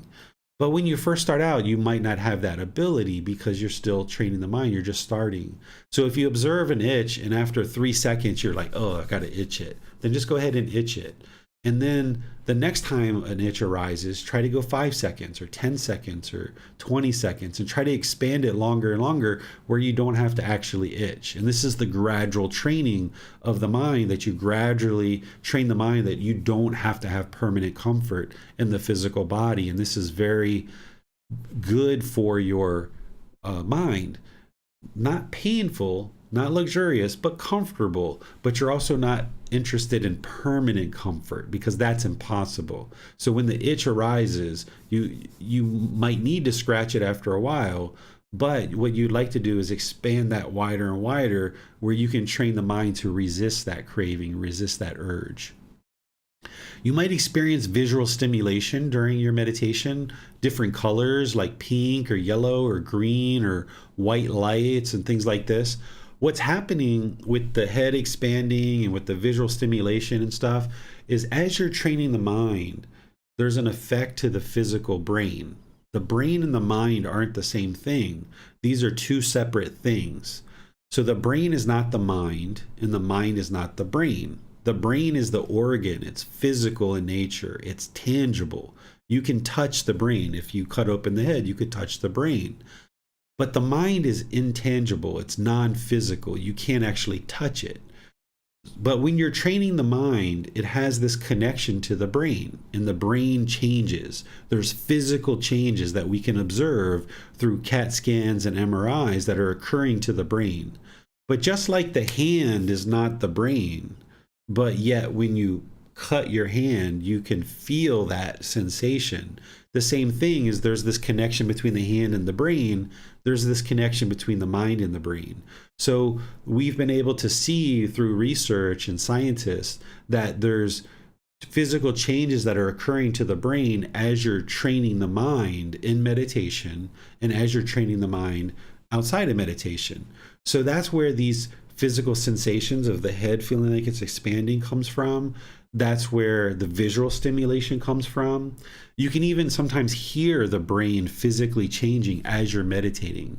So don't be alarmed by this. Don't think that you're special if you see green or purple or yellow. This is a very common, normal occurrence. But sometimes people are looking for significance of these colors and they think that there's some significance. Some people even start feeling arrogant or prideful of like, wow, look at me. When I meditate, there's all this yellow or all this purple. But these things are impermanent. They're going to come and go. So if you see any kind of colors or visual stimulation as you're meditating, just let it go and keep focusing on the breath. That's what you'd like to do. Sometimes the mind even replays the past or it tries to envision the future during your meditation. That's the visual stimulation. Just let that go and come back to the breath. Come back to the breath. That's what you'd like to do. And then lastly, there's sometimes external stimulus that somebody might have as part of their meditation practice. What I mean by that is some people meditate with music, or they have to have candles, or they have to have a certain scent, or they have beads and they use beads during meditation. And there's all these different things that sometimes people use for their meditation. What I would like to encourage you to do is meditate with just three things: the body, the mind, and the breath. That's the only three things you need. If you're currently meditating with beads and music and candles and all these things, you might need to gradually move the mind away from those things because the mind's holding on to these things. You would like to develop a meditation practice where you don't need anything. You strip it down, where you just use the body, the mind, and the breath, because you're going to have those three things with you throughout the rest of this life. You're going to have the body, you're going to have the mind, you're going to have the breath. So in the example where I had a motorbike accident and I got taken to the hospital by an ambulance, I didn't need to have a special candle or incense or music or mala beads or things like this. You can actually meditate in those situations with just the body, the mind, and the breath, because that's how you've trained yourself. Or if you're on holiday, if you're on vacation in Chiang Mai, Thailand, and you're out in the mountains hiking for 2 or 3 days, if you need a special gong or special music, those things are all impermanent. Just like the phone apps and all these other things, while those things might have gotten you to where you are today, what you would like to do is you'd like to let all these things go and train the mind that it doesn't need these to meditate, that all you need is the body, the mind, and the breath. And if you can strip your meditation practice down to just these three things, then you can meditate anywhere. If you're on a plane, if you're on the summit of Mount Everest, if you're on a train, if you're on a boat, if you're in the mountains somewhere, you can meditate anywhere, anytime, because you don't need a special beads or special music or a special phone app. Because if you get your mind addicted or craving or attached to this special phone app, it's impermanent. If you develop your practice for the next 4 or 5 years around a phone app, well, what happens when this app doesn't work anymore? Or when you don't have this app with you, or that company goes out of business and no longer offers it? Your practice crashes because you haven't developed a practice where it's just the body, the mind, and the breath. Even guided meditation, if you're doing meditation where someone's constantly talking to you, you're not going to be able to eliminate craving, desire, attachment. Remember, when the Buddha was teaching breathing mindfulness meditation, there wasn't phone apps. He didn't use a bunch of candles and incense and mala beads and all these other things. He just used the body, the mind, and the breath, because by stripping your meditation practice down like that, then you can actually focus on the breath to eliminate craving, desire, attachment. The mind's going to be yearning. It's going to be longing. It's going to have craving. It's going to cling. It's going to want to hold on to things. Even in your meditation practice, you're going to be interested to hold on to music or candles or scents or different things like this. And if your mind continues to hold on to those things and it's not liberated, it's not going to experience this peaceful, calm, serene, and content mind with joy. So you'd like to strip your meditation practice down where it's just the body, the mind, and the breath. And that's what will produce the best results for you. Even when I teach meditation and I guide you, I'm going to be guiding you for a period of time, but then I'm going to be quiet and let you do the work, because you've got to get to the point where it's an independent practice. You might use guidance for a little while to get you started and get you moving in the right direction, but ultimately you would like to get to the point where you don't even need guidance to meditate. You can just sit down and meditate, or lie, or stand, or walk. You don't need somebody constantly talking to you all the way through the meditation, because now your mind is just holding on to the sound of somebody's voice, or to some music, or to a candle. So by stripping your meditation practice down, body, mind, and breath, now you're eliminating craving, desire, attachment. You're eliminating the clinging. You're eliminating that craving for permanence that the mind has. And that's going to be very beneficial for you. Let me see what questions you guys have here. You can put those into Facebook, YouTube, or Zoom in the comment section, or you can raise your hand electronically. Well, on Zoom, Jan has a question. She writes, "Thank you, Teacher David. If we are meditating and experience peacefulness, calm, love, are these feelings that we should cut off and let go, or are these wholesome qualities that we should cultivate?" In this particular meditation, you would like to cut them off and come back to the breath, because what the mind's going to want to do is it's going to want to have these thoughts and ideas and perspectives and perceptions, and it's going to want to go to the past and the future. The mind's going to want to wander and have all these different feelings, like the ones that you talked about. But what you're trying to do is you're trying to hone it and get it focused on this breath. So in this particular meditation, you're cutting that off and letting it go. And what I would like to add to this, even though this wasn't part of your question, is we're not working to eliminate thoughts. That's not possible. As long as you're alive, you're going to always have thoughts. It's not possible to eliminate the thoughts, because the mind's going to always have thoughts. Even if you're in meditation and you're like, oh my goodness, the mind is so peaceful. Look at that. That's a thought. The mind's having a thought. You'd like to cut that off and let it go. You're not trying to eliminate the thoughts. Even when your mind's enlightened, you're going to have thoughts. But what the Buddha talks about is he talks about stilling the mind or quieting the mind. So what will happen as your mind is enlightened is you'll have a thought in meditation, and then there'll be this long pause in between, and then there'll be another thought. So the mind is stilled and quieted during that time, and then there's another thought. Where you are when you usually start is it's thought, thought, thought, thought, thought, thought. Oh, thought, thought, thought. It's just bombarded with thoughts. But what you're going to end up experiencing as you dedicate more and more effort to meditating is these longer and longer periods of stillness or quietness in the mind. And that's what you'd like to get to. But even an enlightened being is going to have an occasional thought. What you're actually training in meditation, of this particular meditation, of breathing mindfulness meditation, is you're training the mind that be aware once a thought comes. And then once you're aware of it with the mindfulness, that you can easily let it go. So now you're gaining this control over the mind, so that now in daily life, when you're in daily life and anger arises or some unwholesome thought arises, you can cut it off and let it go. So you're not trying to eliminate the thoughts. What you're trying to do is train the mind to easily let them go. And this is going to be really helpful for you when you get to other aspects of the path, that you have developed this ability to easily let thoughts go and realize that there's going to be thoughts, but you would like to still the mind or quiet the mind during breathing mindfulness meditation.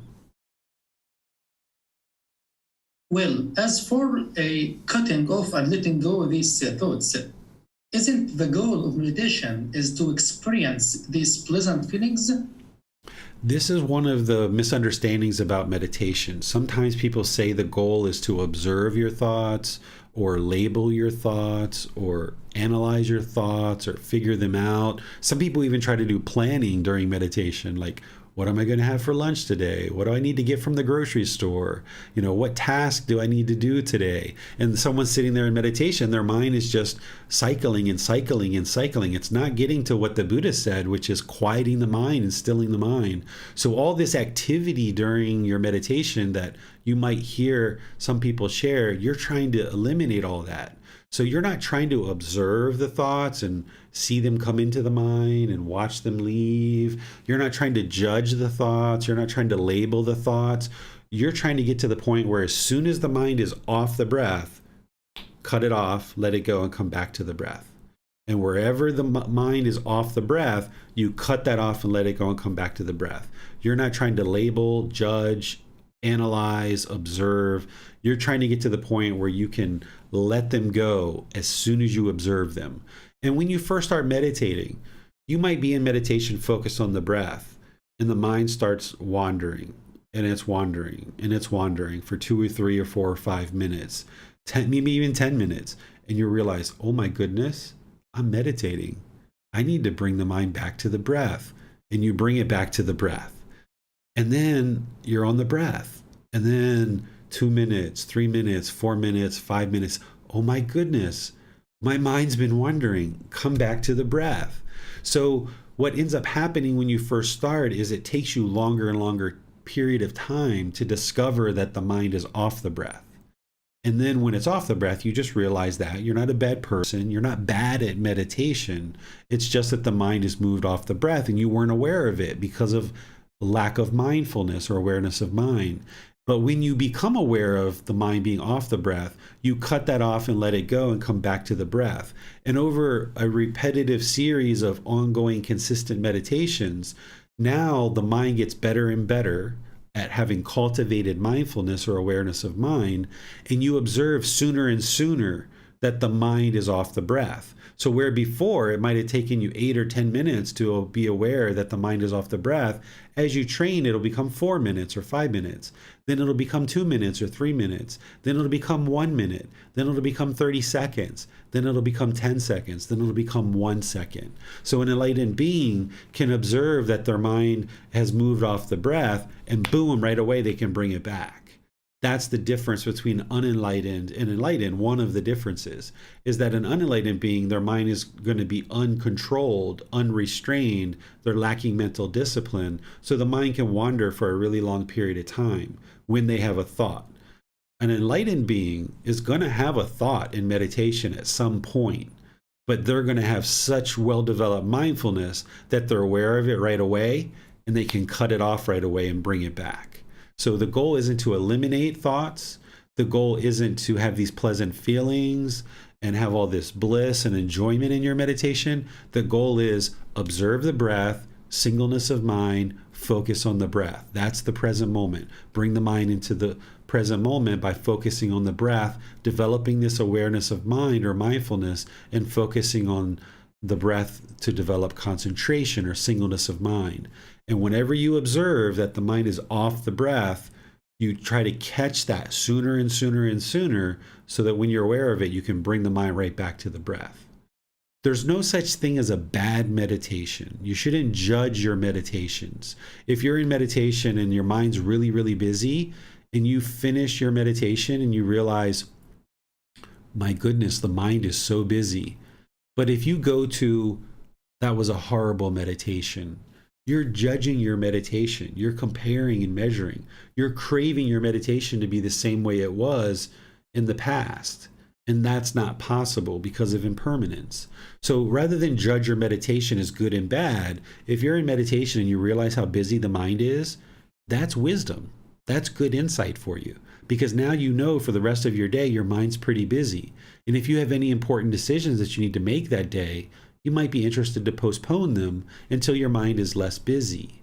So you might need to slow down in your day. If you're a chef, you might need to be more attentive to what you're cutting so you don't cut yourself or something like this. So even sitting in meditation and realizing at the end of your meditation, my goodness, the mind is so super busy.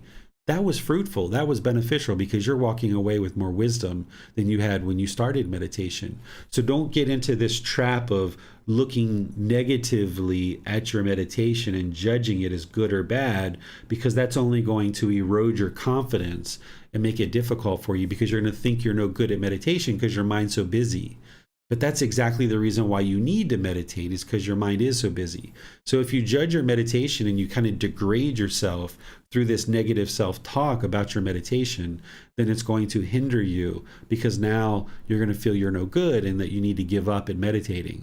But that's exactly why you need to meditate, because the mind is so busy and there's that negative self-talk in there trying to convince you to give up. But we believe that there is a positive energy or a kind of heavenly power that we acquire while we are meditating. This isn't anything that the Buddha ever taught, that your goal isn't to connect with a higher power. Your goal isn't to explore the heavenly realm while you're meditating. This particular meditation is solely focused on the breath, just the breath. That's the present moment. Anytime it's off the breath, you cut it off and let it go and come back to the breath. It's a really simple, very straightforward technique, but then you have to work at it to get really good at it. Because when you first start meditating, the mind will often be bored or, lonely. You'll be in meditation because the last thing that this mind wants to do is be trained. If you were an animal trainer and you went into the forest and there was a bunch of wild animals, they would run. When they see the animal trainer coming, they're going to run. They don't want anything to do with this training. They're not interested in being tamed. They're enjoying frolicking in the forest and being this wild animal. So when you start sitting down to meditate or doing the other positions, the mind might become utterly bored and it might try to convince you that this is no good, you should give up. But that's exactly why you should be doing it, because the mind is experiencing this discontentedness, this boredom. So don't allow those conditioned feelings of boredom and loneliness and things like this to dissuade you from meditating. Instead, you push through that, and it's going to experience this boredom. Your mind's going to go through that until you get on the other side. And meditation is very much like it was when you were a child. When you were a child, your parents had to constantly remind you to take a shower, to brush your teeth. They had to constantly remind you because you didn't see the benefit in it. You just wanted to play. You're this wild animal. You're this little kid. You want to play with your friends. You don't want to take a shower and brush your teeth. Who wants to do that at 8 years old? There's more fun things to do when you're 8 years old, right? But slowly but surely, you started seeing the benefit in the shower and in brushing your teeth. 10 years old, 12-year-old, you're like, I kind of like it when I don't have that nasty taste in my mouth.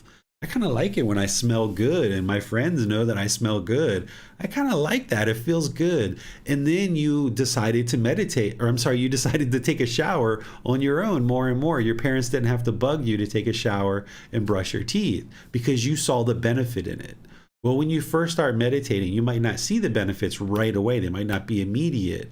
So you've got to kind of push through that and accumulate the benefits. And then when you start seeing that your mind does become more peaceful, calm, serene, and content with joy, that's when you know that, yes, this is working. And I like it when my mind's calm. I like it when my mind's still and peaceful. I'm going to do this regularly now, just like that shower and brushing your teeth. You liked it when you smell good. You liked it when you brushed your teeth, and you decided to do it on your own, and your parents didn't need to ask you to do it anymore. That's good, Miranda. Yes, sir. We have a couple of questions on Facebook. Denise Davis asks, is it best to do meditation in complete silence, or does noise sometimes help to train the mind with singleness of mind? You're going to have both of these arise because it's not possible to be in complete silence all the time. It's not going to be possible for you to have that. So there's going to be noise that comes up. And then sometimes you're going to be in noise and then it'll be quiet, like if you decide to go meditate in a cave or something like that. So your mind's going to have to get used to meditating in different environments. So it's beneficial for you to meditate in different environments. If you can be in somewhat of a quiet environment when you're first getting started, this is really helpful. but you shouldn't allow your mind to crave that or get attached to it, because you're going to be in situations where you're meditating. Here I meditate in my bedroom, and sometimes the neighbor next door, they have a child that has autism, and sometimes I hear them screaming and yelling and things like that. And while I'm in meditation, I just know that it's impermanent. So you get used to having these different sounds occur. And if you're meditating in a place that's fairly quiet and you build up your meditation practice that way, then I suggest you actually move your meditation into an environment where there is some noise, there is some different things to challenge the mind. Because if you're always meditating in more of a quiet environment, you're not really challenging the mind. You would like to challenge it in certain situations once you get more established in your meditation practice.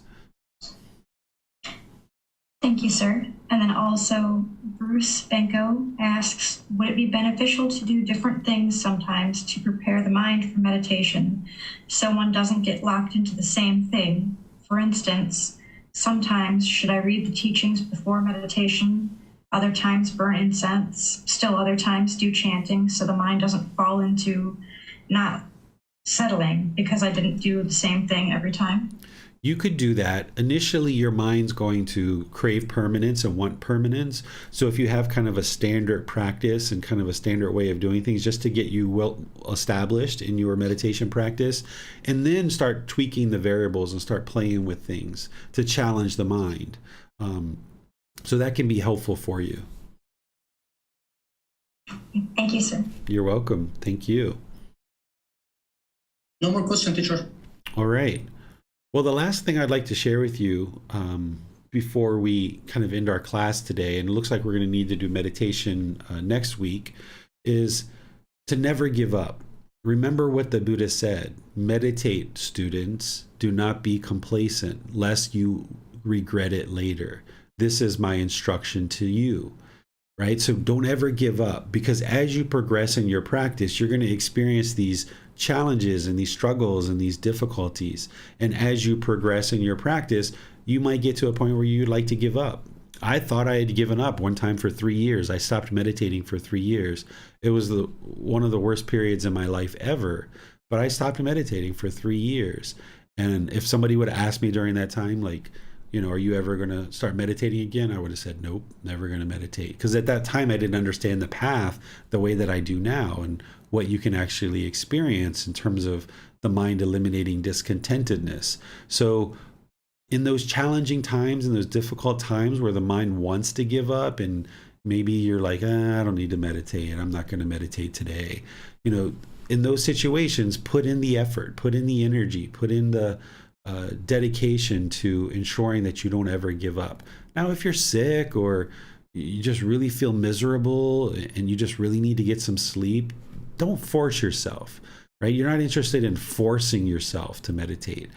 If you need to skip a meditation at night, you got one in the morning, but now you just feel miserable, okay, skip it. But then be sure that you get right back into it in the successive days after that. Don't let it go 1 week or 1 month or 1 year or 3 years like I did without meditating, because that's where you're going to regret it later. So don't ever give up. When you experience those challenges and those struggles, just continue forward, or reach out to your teacher, or reach out to another member of our community. Those of you guys that are in Facebook and Zoom and YouTube, you guys can friend each other, and you can get to know each other and have somebody to reach out to as you need support or encouragement occasionally. And then as you need my help, I'm here to help you. So don't ever give up, even though the mind's going to probably get to that point at some point. It's going to have complacency. You're going to need to overcome that complacency and keep going forward. Remember, your enlightenment isn't going to be determined whether you miss meditation today. It's based on, okay, if you miss meditation today, what do you do next? Do you keep missing meditation for many days and weeks and months and years? Or do you realize, yeah, I missed meditation today. I'll get right back into it tomorrow. I'll be right back into it. So that's what you've got to do, is ensure that you never give up so that you have this consistency. The Buddha took 6 years to get to enlightenment. So it's going to take you some time. So you need to settle in for this marathon. It's not a sprint. one of the big myths of the Buddha's life is that he sat down under a tree and he instantly attained enlightenment. If you go back to his original source teachings, he doesn't say that. He says that it's gradual training, gradual practice, and gradual progress. And you'll observe this in your own practice as well, that it's a gradual progression over many, many months and years. You're going to see this gradual progression. So don't think that you're going to be an expert on meditation today or this week or even this month. It's going to take you time to develop it. If you like home improvement projects and you just like kind of improving your home, and these are things that you've done, or maybe your car, or you like to kind of maintain things and have things become improved, that's what you're doing. You've got this home improvement project right now. This is your mind. You're working to actively improve this home, this mind that you've got, because you're living in this mind and you're interested in this mind being very peaceful. So you're just going to gradually chip away at it and gradually build up your training, gradually practice, and you'll gradually experience the progress and the results. But along that path, there can be some struggles and difficulties. And the Buddha says, don't shrink back from the struggle. If you shrink back from the struggle, that's giving up, that's giving into complacency. Instead, turn around and face the challenge and walk towards it. That's how you overcome the challenge, not running from it, not becoming complacent, right? The way that you overcome a challenge is you turn around and you walk towards the challenge. And that's what I would suggest for you as you experience challenges in your meditation practice. So let me see what questions you guys have. I intended to do a meditation session together with you today, but just looking at the time, that would extend us for quite a little while here. And I would like to be sensitive to your time. What we'll do is in our next class session, which is next Wednesday, we won't be doing all these teachings. I'll say hello, I'll kind of remind you of a few things, and then we'll go right into meditation and be sure that we can do a meditation session together. If you would like to start meditating now, what I suggest you do is over the course of this week, go look at one of the other classes that I've taught, which is recorded in YouTube, on the podcast, and in Facebook, where you can have me guide you in meditation. And then you can actually do some meditation as part of getting your meditation practice going. So this week you can start meditating already. What you would like to do is just focus on the breath. And focus on the breath. As you're meditating, just keep the mind fixated on the breath, breathing in through the nose and out through the nose. And wherever you observe that the mind's off the breath, you cut that off, let it go, and come back to the breath. But if you'd like to get some guidance in actually a guided meditation, you can see in our YouTube channel, on our podcast, and in Facebook, there's plenty of videos that I share the guidance of actually getting into meditation and coming out of meditation. So what questions do you guys have?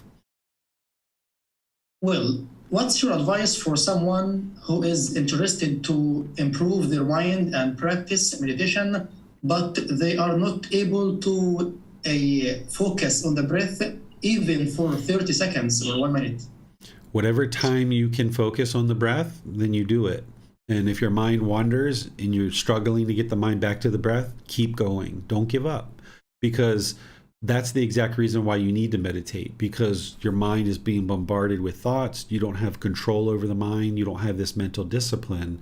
So wherever you are starting, that's where you're starting. You're not in a race with anybody.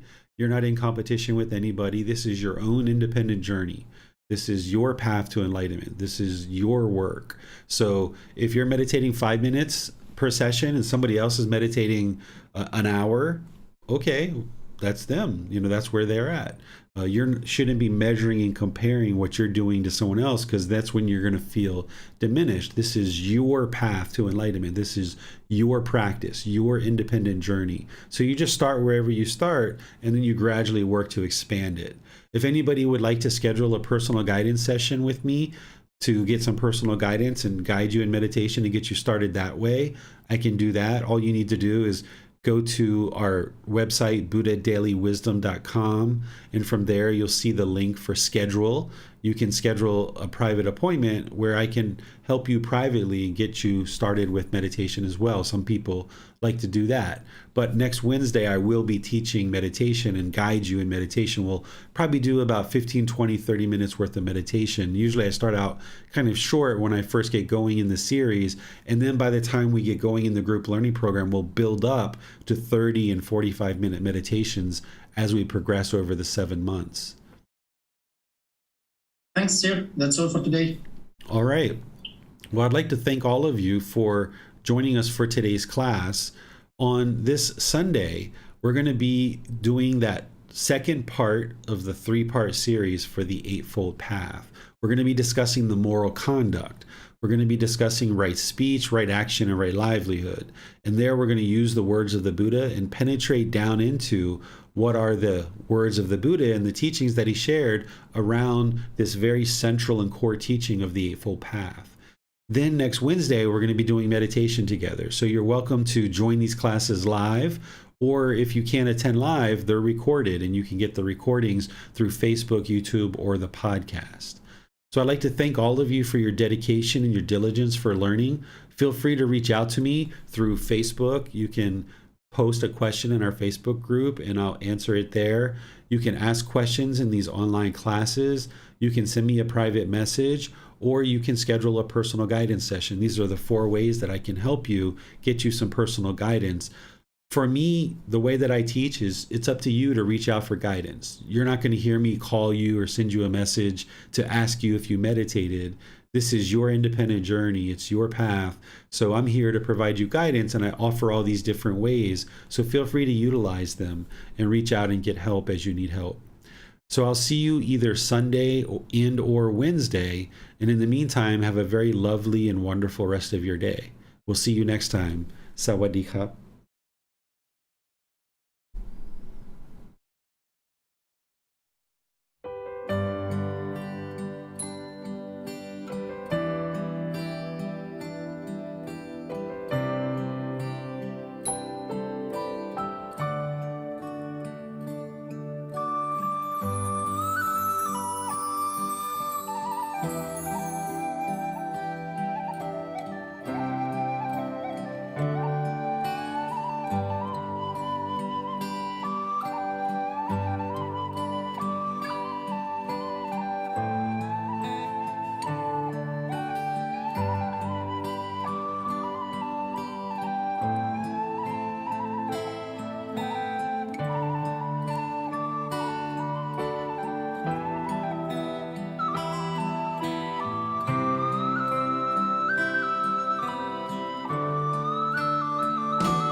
Thank you again for watching. Enjoy your meditation. Look forward to seeing you online and answering any questions that you might have. Thank you so much.